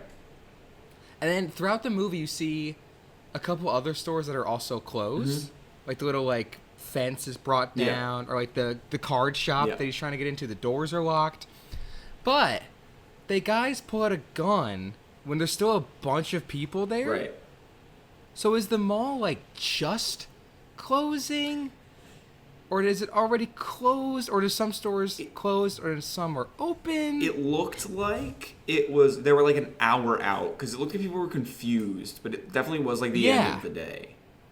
It was the end of the day, but then, like, okay, the fence specifically. Yeah. I was like, why would the fence be I mean, down? maybe they're like on the upper level and then like they hear like the people screaming on the lower level. They're like, all right, quick, close the thing, get out. They closed So it. they're like, lock all it, right, we then don't want run. like anything to be stolen or whatever. I guess, okay, you know what? I'll give you that. That could be true. Yeah. Because I mean, even like the whole time even, I like, was in trying to the figure event it of out. a fire, I would probably still try and lock my door. Because I'm like, I don't know, maybe there's some sicko that's like still here and is like breaking in. You have very different priorities. Because you had like, okay, you had the fence down, but then Dunkin' Donuts, like all the lights were still on, probably because they paid to have a fucking place in the movie, but whatever. No, and they're like They have perfect all the lights lights on. It's wonderful. Yeah, like clearly they just ran for their lives, but some people like ran like took the time to lock like the card store. Again, it's different priorities, man. It's the chef. You know what? You're right. Yeah. Also, the My stores bad. that locked down didn't help fund the movie, so they were like, "No, we're shutting that shit down." You're fuck you. Yeah. Fuck you. Yeah. Put that No shit product down. placement. But Hallmark, they were like, "We have to break in." Maybe it was like Hallmark was pitched, and then they were like, they said no, Now and they were we're like, in. "No, we're destroying your entire. We're gonna destroy your store." doors. Also, did you catch, speaking of that Guitar Hero scene, which for some reason got defended, but in that scene, he's clearly playing Guitar Hero, but on all the walls, it's just posters for Rock Band. Oh, Even though that's not the game he's playing. interesting. I didn't catch that. And my theory is that I think maybe a new Rock Band game was coming out at the time, and they wanted to promote that one instead of Guitar That's Hero. fair. To be fair, So they just showed the wrong game. yeah, I never played any of those games growing up, so I didn't even catch it. Oh, that's Yeah. fair. But yeah, so the bad guys take over the bank and hold everyone hostage, including Amy, Stuart, and Vec, and also the video game guy. I don't know his name. Yeah, just the employees, right? They don't hold any like customers hostage. Well, technically they're customers of the bank because they're not working. Oh, I guess that's true. Right. You're right. Yeah, I think there's like one employee of the bank. And that's about it. Because, I mean, it's just that makes before bank holiday, so there's only one person really working. Everyone else got an early holiday. Yeah, exactly. They got a text from their boss saying, hey, enjoy bank holiday. Leave at 2 p.m. It's true. It all, you know what? This film, if it took place in England, would all make sense. Would make so much sense. Yeah. Well, except for, like, guns. Well, they would just go in and be like, oi, bro, get out of here. Nice. I have a knife. Yeah. Oh, yeah, no, switchblade. It's very British. There you go. So, Amy's like, yo, Vec, why are you still standing, bro? Get down there. We're going to shoot your kneecaps. And then he's... I think that was actually the exact that was the exact script. Yeah. And it turns out Vec is not only the bad guy, obviously. Vec Sims. Evil bastard's an evil bastard? But he's the leader of the team taking over the mall. He's the bad guy. And you can also tell, like, even though he says, like, oh, I'm the leader, you can clearly tell, like, over time, like, oh, yeah, he's the only guy that makes sense. Because all the other guys are like, what if we go out to the cops and get ourselves arrested? Maybe that'll show them. And you're like, dude, I know that you skateboard, but, like, again, the directors are just, like, making fun of, like, skating culture. Like, these guys are stupid. Like, they're so dumb. Like, they are the dumbest human beings I've ever met. Not met, but... I've never seen it in a movie where the villain goes, not only am I a villain, but I'm the leader. I think that was the exact line. Yeah. Could you imagine, like, Hans Gruber coming out? Yeah. Like, I'm bad, and I'm the leader. You're like, what the fuck? Dude, I was like, this... What is this? Crazy. So... And a lot of this feels like they wrote a draft and they forgot to go in and, like, fix it. Which and is like, very we have to make it. Greenlit fashion. Yeah, that's true. So, Paul gets a call from... Nice, Dr. Seuss over there. Pahood, I think is what his name is. The Parisa's... Oh, wait, another creepy stalker guy. Ex-boyfriend who's a stalker. It's the guy who owns the, like, phone repair store or whatever, like the phone store. Yes. And it's his daughter's ex-boyfriend who's, like tracking her. He's a fucking psycho. Yeah, he's also a creepy stalker. Yeah, no really shirt on. He has, like, 12 monitors, like, tracking all of the women. Like, it's insane. No. But it's funny, though. Yeah, it's no. And they really instantly funny. become besties. So, after the call of course, ends... because they're both stalkers. They're like, what's up, dog? Yeah. You're a sex pest, too? Let's go. And after the call ends, he goes back out into the mall to find it empty. He's like, oh, it must have closed. Like, I don't know what's going on here. This is weird. So he runs into one of the bad guys, and he's like, hey, buddy, mall's closed. And they, like, pull a gun. He's like, oh, shit.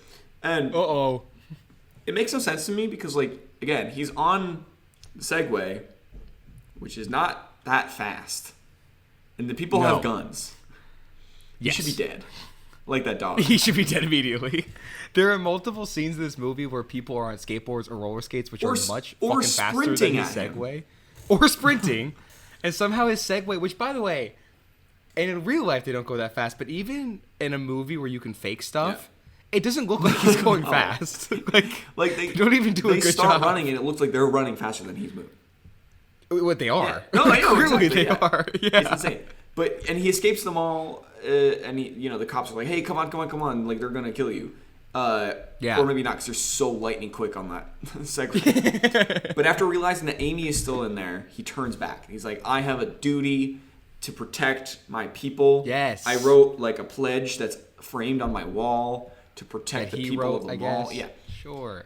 So he gets chased by some of Vec's guys. This is also where it turns into, like, the Wallace and Gromit thing, where it's, like, a bunch of things happen, but, like, nothing really that specific. Nothing. It's just, like, attack scene after attack scene. He kills them. Attack. The rest of the movie. Kills them, yeah. Also, didn't realize that Vec's guys are fucking ninjas.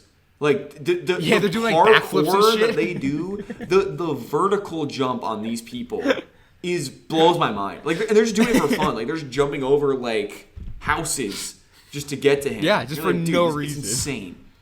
I think, honestly, that, like, even with all the fat man funny jokes and stuff like that, and the stalking and, like, racism, I'm sure there's racism in there, but probably all of it, little misogyny, homophobia, it's all in there.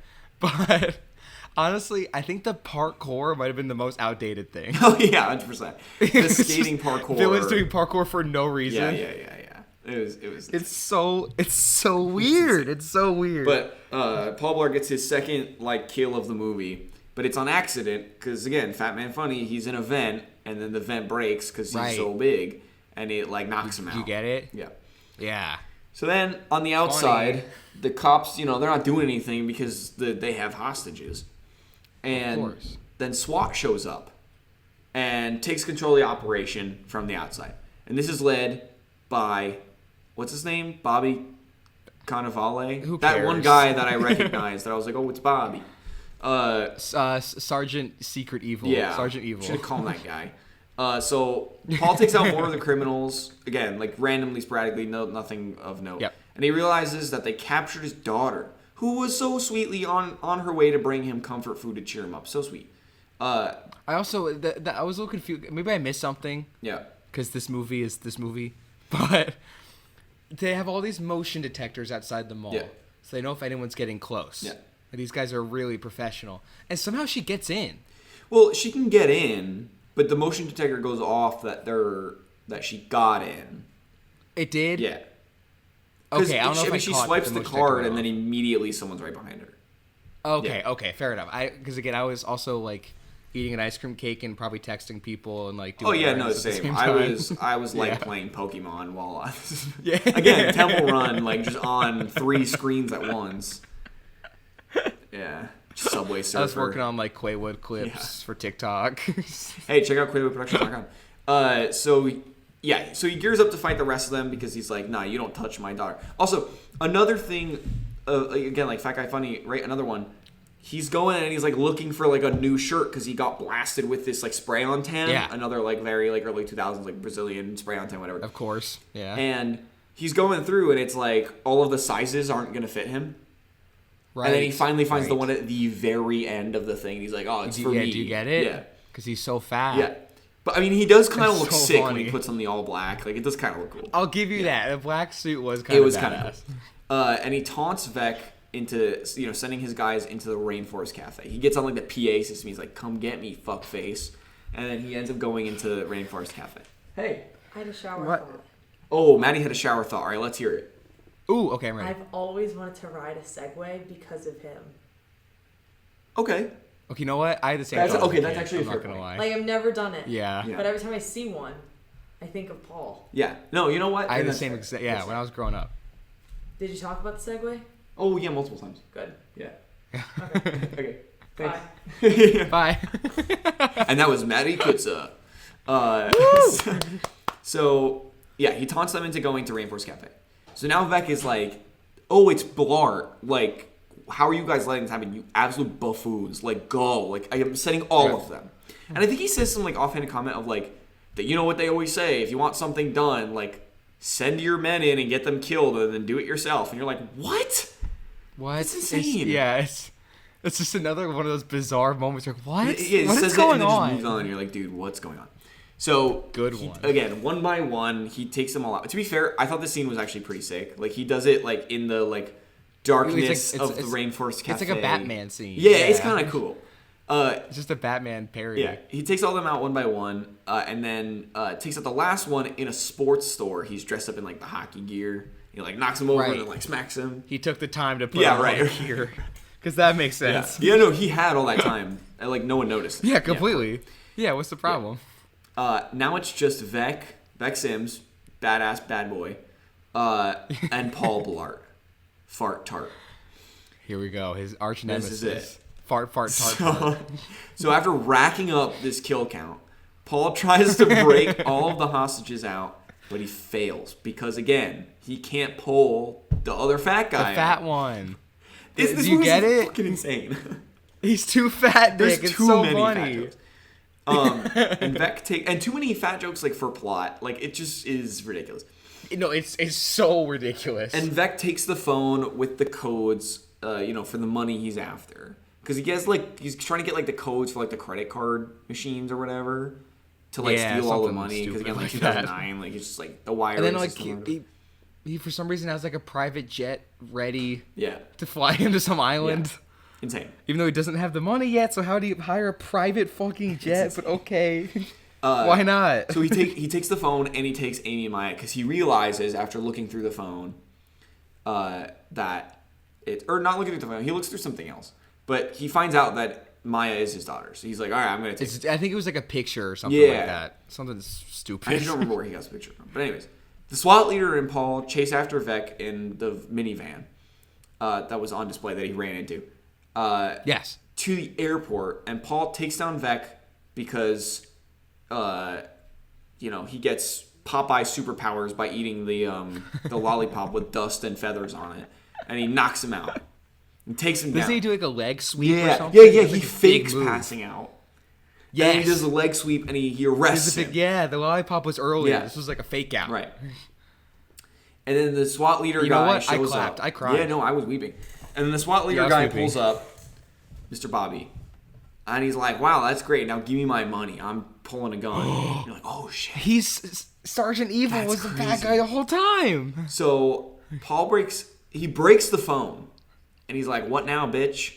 In hope to not let the bad guy have the money. But then it's explained that because the codes are still like written on the arms of the bad guys, even though they're fucking murked, they're murdered. they don't. Yeah, they don't need he doesn't need the phone. And Paul Blart's like, oh shit. And then it's so unfortunate because you have this big reveal of this bad guy, and then immediately he's shot. Yeah, he's taken out within like a minute. I think. And he's shot by the head cop guy, and all the bad guys are arrested. Paul Blart in the next scene kisses Amy and then turns down a job offer for the New Jersey State Police Department to protect the mall because it's his place. Which, by the way, insane fucking blessing. Oh yeah, well yeah. But in the context As someone of the who's movie, from Jersey, God bless. But in the context of the movie, you're like, dude, this is like your one goal. Well, yeah, dude. Do it for for like a year, like. Yeah, just like financially. Well, yeah, that too. Mom. Like it's a much better job, more stability. Now you have a girlfriend. Like, come on. Yeah, you got a kid. Like, your mom's living with you. Come on now. Yeah, she can't keep making pie, exactly. and you put peanut butter on Joe's. Right. But that's the end of the movie. All's well in the world. In his world, all's well. All's not well in the world. But that is Paul Blart : Mall Cop, or in our world, Bart. Fart, smart Bart. Yeah. So final thoughts. We did it. We did do it after an hour and 40 minutes of recording. That's crazy. This has to be cut down. But final thoughts. But I don't even know what to cut. Good luck, man. So final thoughts. I'll start on this one. So okay. This is my favorite movie of all time. I do have like the camping nostalgia because like again the opening, like there are certain scenes where I'm like, oh, this like hit me in my feels because like it reminds me of camping, it reminds me of my family. Sure. And like the Zookeeper's another one where I'm like, oh, okay, Kevin James, like these are fun low budget comedy, mid budget comedy movies like that I just watch a ton. However, yeah, there is a layer of nostalgia behind it for you. However, upon rewatching, the story is bland, the jokes are unfunny. There's misogyny. There's like fat jokes galore. There's just anything that you could possibly imagine. That there's stalking. It's in there. Like it's rough to rewatch this. It's really rough, especially because like again with comedy, it's so hard because you want to make something that's funny in the moment, but you also want to make something funny that's funny forever. Yeah, it stands the test of time. Right, and that's hard because you don't know what's going to be unfunny in 10 years. Like, we know River Fork, we did it. Yeah, oh no, we crushed. Like, it's going to be funny forever. We destroyed that shit. So, but yeah, it's very of its time, sometimes in a good way, but mostly in a bad way. Okay. The only reason I say sometimes in a good way is because, again, it's like early 2000s, like, put me in my feels of like, oh, I miss like going to the mall when it was like really popular, like really busy. Certain things, like certain scenes, like the feelings of their 2000s, I don't know. That's all I had. I was like, I really was like not the biggest fan of this. So, yeah. This movie fucking sucks. Yeah, that's all you got. Yeah. I mean, like we knew what this was gonna be. Yeah. It's a Happy Madison 2009 fucking shit, piss fuck shit. Yeah. Fuck. you know what I'm saying? No, really well said. Thank you. I worked really hard on that actually. But it's just bad. You don't like the main character. You don't really like any character. The plot's it's just a ripoff. The jokes are outdated. Yeah. It probably wasn't even funny when it came out, to be honest. Yeah. It's just, to me, it just literally failed on all levels. Yeah. It's almost like this one, and I think the second one from what I remember, but we'll circle back to this next year probably. Yeah. But this one and the second one should almost be like studied. Oh, yeah. Of like what not to do. Right. Like, this is how comedies can age poorly. Yeah. This one. Just watch this. Right. So, this is, I think, I can't say Space Chimps is the worst movie we've seen because I didn't watch it. Yeah. So, excluding Space Chimps, I think this might be my least favorite movie we've ever covered on this show. Worse than... And that includes Fred. Fred and Cat in the Hat and... Yeah. All that. Because I think, at least for Fred and Cat in the Hat, they're so out there and bizarre that I almost got to give it some sort of credit. Yeah. Because at least they're, like, unique. Cat in the Hat, you'll never see something like that I think you've said it in those episodes where it's like, if you take an edible or, like, drink a little bit with friends. Yeah, it's a blast. It's fun. Yeah. I couldn't imagine watching this with friends and being like, oh, that's so fun. No. Like, this is, like, this is just, like, almost, like, it's just, like, generically bad. Right. Like in a Madam Web kind of way. Yeah. Exactly. Yeah. That's, like, actually a great example. It's like a Madam Web. Yeah. Where Cat in the Hat, again... It's really bad, but at least it's unique. Yeah. It was trying to do something, it just failed horrendously, but this is just like a fucking fart. Yeah. Truly. This is just nothing. This is nothing. I feel like I opened like a peanut shell and it was empty. Yeah, definitely. That's Fart Bart Mart Bart. That's it. Well, one final thought on Paul Blart: Mall Cop. I can't believe this got greenlit. Well, thank you all for listening to this episode. This is definitely going to be longer than our comeback episode, but hopefully, this is like classic Greenlit, bad movie, cool guest, decently long episode. Yeah, we're so back. I'm so happy that we're back doing the show. Truly. If you're one of those, I know a couple people have done it. If you're one of those people that watches the movie before listening, I'm really sorry. Yeah. Because I mean, Nick chose this. Right. You heard it in the audio message. This was Nicholas Sean Warner's choice. So I apologize on his behalf. I'm innocent. Yep. But maybe you did put it on, so it's kind of your fault. Yeah, that's true. Yeah, you don't have to watch the movie to listen to us. Because we go through the plot. It's fun. If you see the title, what are you doing? You gotta skip it. This is a skip. You this gotta is skip it. Skip this episode. Just don't even listen. No, I think it's a good episode. Please listen to the episode. And check out QuaywoodProductions.com. We're very, very proud of everything that we've done with that website, and also director development. The first episode is now out, and the second episode is coming out next week. New podcast. So please go listen, and continue obviously listening to Greenlit. We're very, very, very happy to be doing this again. And don't forget, Quaywood, we're on all socials, Instagram, TikTok, Facebook, LinkedIn. Go check us out, QuaywoodProductions.com. We got a bunch of cool stuff coming, so be on the lookout. Tune in next week for my pick. This is a little movie. You think of summertime, you think of, at least for me, you think of camping, you think of outdoor, woodsy, sitting by the fire. You think of your Paul Blart. You think of Paul Blart. You think of RV. Classic movie with Robin Williams, Kristen Chenoweth, a few other people that I'm forgetting. Will Arnett's in it. You'll see that. It's pretty cool.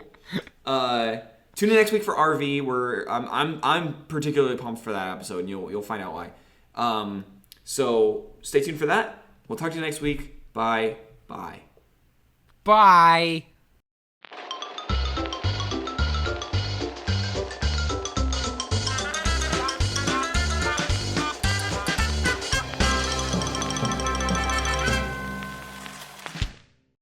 This has been a Quaywood audio production.